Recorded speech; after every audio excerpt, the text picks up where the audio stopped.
Қазақстанның халқы үшін үлкен бір мереке күн. Біз сенім артып отырмыз. Жоғары жақтағы басшыларға, артымыздағы ұрпақтарымызға. Сол үшін ел аман, жер таза болсын. Берекеміз құт берекелі болсын.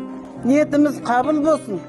Көк байрақтың астында көлбеңдеп бала шағамыз аңсаған арманына жетіп, білімді, білікті азаматша болып өссін.